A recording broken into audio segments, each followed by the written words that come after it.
Professor Mohammed Marandi from the University of Tehran joins us now. Thank you very much for being with us, Professor. I just wonder, first of all, what has Iran achieved by this attack on Israel? Very few of the missiles got through. It, in effect, failed. Many people are calling it a humiliation for Iran. I think that's a lot of wishful thinking on behalf of you and your colleagues at Sky News. It was a massive blow to the Israeli regime. And the history of this conflict doesn't go back to last year. It is 76 years of ethno-supremacism, ethnic cleansing, and this is a racist regime that you support. What the problem is that you cannot recognize that the difference between you and us is that you support racism and racial hierarchy, and we reject it. And the Israeli regime, if they dare strike back at Iran, we will hit them much harder next time. We will beat them into submission.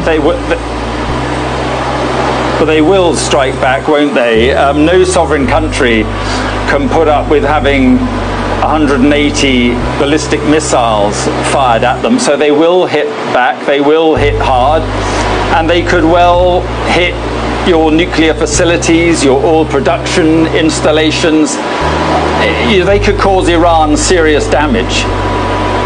Listen, instead of the rhetoric, be real, because you're misleading your own people.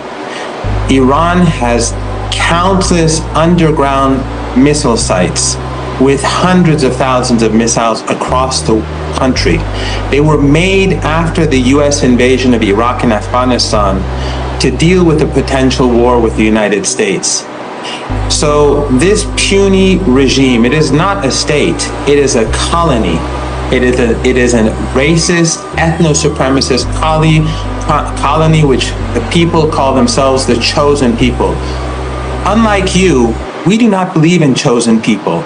And the Palestinian people on that land who've been displaced and pushed into Gaza and who've been slaughtered regularly over 76 years, we will not stand for that. All people in the whole of Palestine must be equal. The Israeli regime, if they strike Iran, we will hit them much harder next time. And they can pretend that they got away, but we hit them very hard last night. We hit their bases.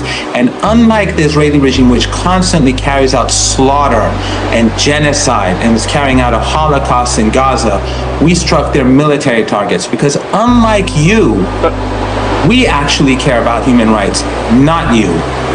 Professor, let me just say that we're on the verge of an all-out war, or certainly a war between Israel and Iran. It could be a war that Iran loses.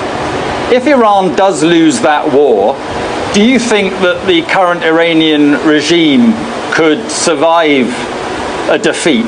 Because that is if what you say is right, and Iran is going to hit back even harder, that could be where this all ends up. Iran will not hit back harder. Iran will hit back much harder. The head of the Iranian forces says Iran will destroy, target, and destroy all of the Israeli regime's infrastructure. This was the tip of the iceberg.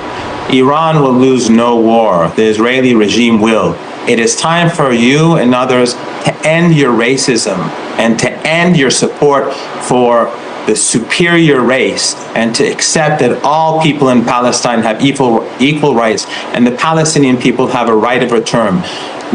Jews, Christians, and Muslims are equal. Unlike what you say, they are equal, and we will accept nothing less than that. The regime must go, and all people must be treated equally. Right. And if the only thing, there's no doubt that Israel will lose, but the only variable here is the United States. If the United States gets involved, have no doubt, the U.S. will be swept out of Iraq by the Iraqi resistance, and all its assets in the Persian Gulf will be destroyed. All those regimes that U.S. bases will be destroyed, and the oil and gas markets will cause a situation where the global economy will collapse and millions of people will be on the move. So be careful about making stupid mistakes, and the West should stop with its arrogance and get real for once. Okay, Professor, thank you very much for being with us. Thank you.